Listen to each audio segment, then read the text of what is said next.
বন্ধুরা, রুদ্রনাথ দর্শন করে ভালোভাবেই দর্শন করলাম।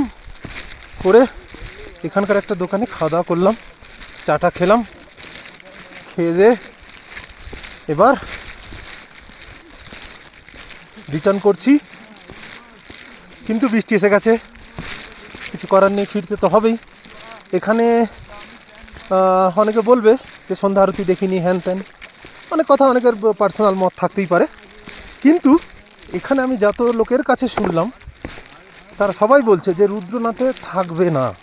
এটা তাদের মত, আমিও তাদের মতে নিজের মতকে মিলিয়ে দিলাম। এখানে বাথরুমের প্রচণ্ড অসুবিধা। কালকে যে আঙ্কেল আন্টিটা আমাদের সঙ্গে আমাদের টেন্টে ছিল বলল যে লেডিসদের জন্য বাথরুম ইউজ করতে দিচ্ছে, ছেলেদের জন্য দিচ্ছে না। আমি সেটা বলতে পারবো না, আমি কিছু জিজ্ঞাসা করিনি কাউকে, কিন্তু বাথরুমের এখানে খুব অসুবিধা। এখানকার যে লোকালস আছে দোকানদার, তাদেরও জিজ্ঞাসা করলাম, বললো না, এখানে জল নেই বলে বাথরুম সেইভাবে নেই। তো বাথরুম না থাকাটা তো খুব চাপের। বাবার দর্শন হয়ে গেছে, আর থাকবো না, যাই আস্তে আস্তে নিচে। বৃষ্টিও এসে গেছে, আস্তে আস্তে সেই দেখানো পথেই ফিরবো। সকালবেলা একটু তাড়াতাড়ি 12টার মধ্যে দর্শন করবো ভেবেছিলাম, হয়েও গেছে। বাবা আসার পথে কোনো প্রবলেম দেয়নি। এবার একটু বৃষ্টি হচ্ছে, পাহাড়ে তো বৃষ্টি স্বাভাবিক। চলো ফেরা যাক, আবার দেখা হচ্ছে রাস্তায়। রুদ্রনাথ বাবাকে দর্শন করে এবার আমরা ফিরে চললাম। চলো, দুজন আগে। বৃষ্টি এসে গেছে, দেখতে পাচ্ছ, রেনকোট পরে নিয়েছে সবাই। চলো ফেরা যাক। এটা হচ্ছে নারদকুণ্ড।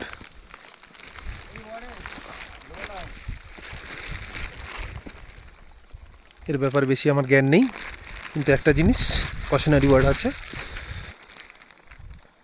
এখানে অনেকে পয়সা ফেলছে, পয়সা ফেলাটা বারণ আছে।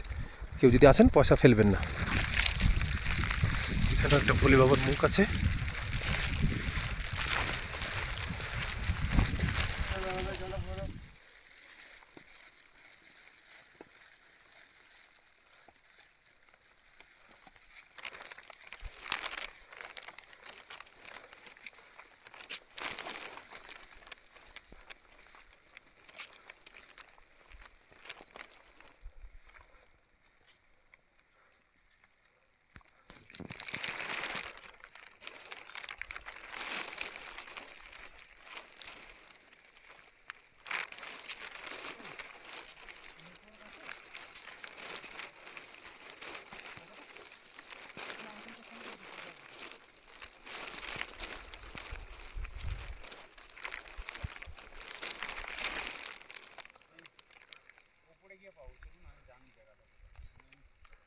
তুমি আস্তে আস্তে এই কথা